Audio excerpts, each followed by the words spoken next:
Today I'm doing a review of Revenge, which came out recently.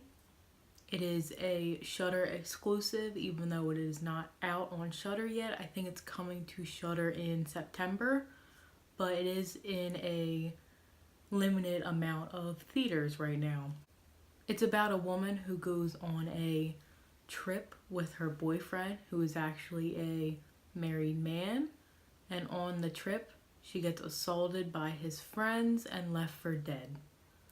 Now this does sound like a classic rape revenge film, but I found it to be really different from that just because of the different thematic elements. I really liked the opening. It was simple, but it showed how the entire film was going to be with the neon colors and the extreme close-ups. I feel like this is also a very, I also feel like this is a very stylized film because it does have the neon colors and extreme close-up shots, and they put focus on objects that still relate to the theme and the overall plot, but you might have to think about them a little more to understand how they fit in. Right off the bat, the main character is overly sexualized at first, especially to the men. She doesn't really have any backstory either, which I found really interesting because not giving her a backstory kind of makes her seem like she could be any woman, at least in my opinion. I like though that she was mysterious and you knew the men's motives. It's a good contrast. The landscapes were beautiful. Isolation was a big focus, and it worked out to make the tone even darker than it is. The soundtrack really reminded me of Mr. Robot. I feel like I've referenced Mr. Robot before in another review, or at least a couple other reviews, but it definitely made me feel like I was watching an episode of that in regards to the soundtrack. So just the premise is enough to make most people uncomfortable. So I was really interested in seeing how this was going to be different, and as I stated, it was different.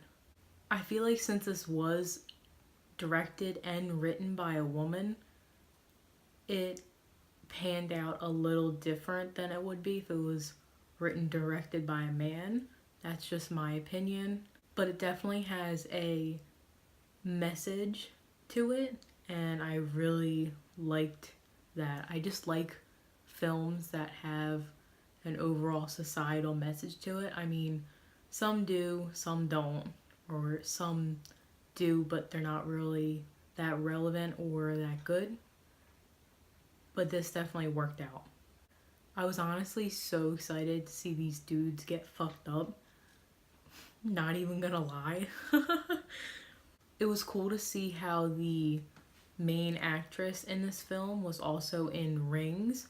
Rings was not a good movie at all, and her acting was questionable in that, but this, she definitely bounced back, and I'm happy to see that. I'm gonna get into spoilers from here on out.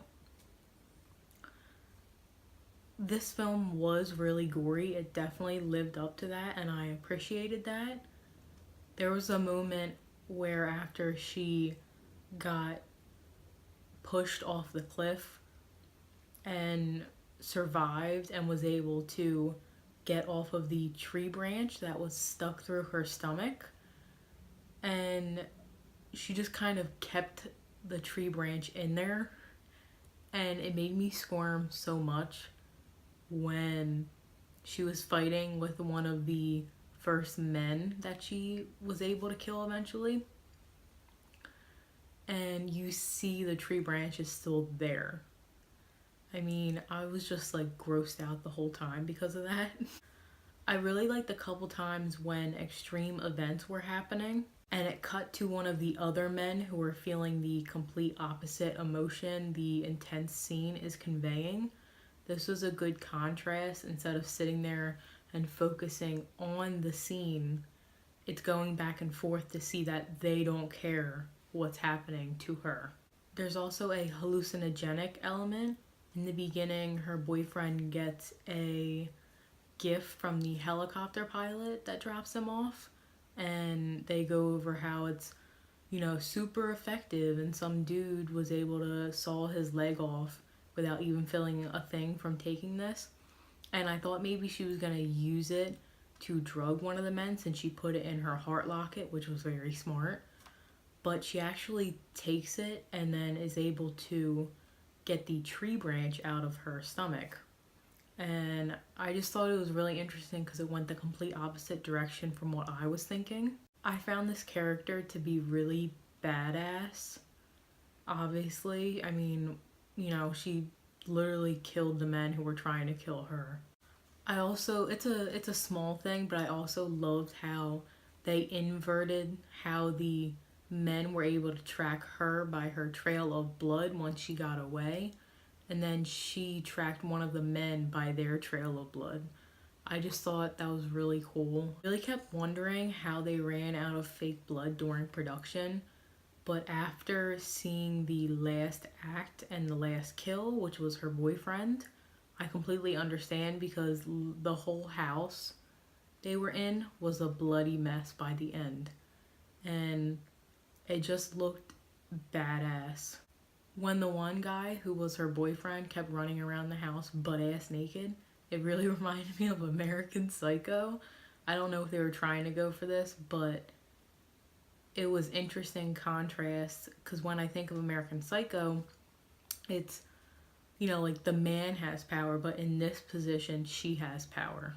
The point of view shots at the end where the blood is running down her face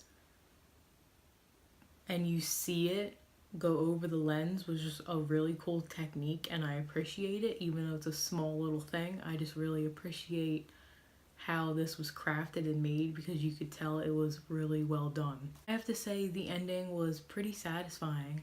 So I would recommend seeing this. If it's in theaters around you, definitely check it out in theaters. And whenever it hits Shudder, definitely check it out there because I just really enjoyed watching this and I recommend it.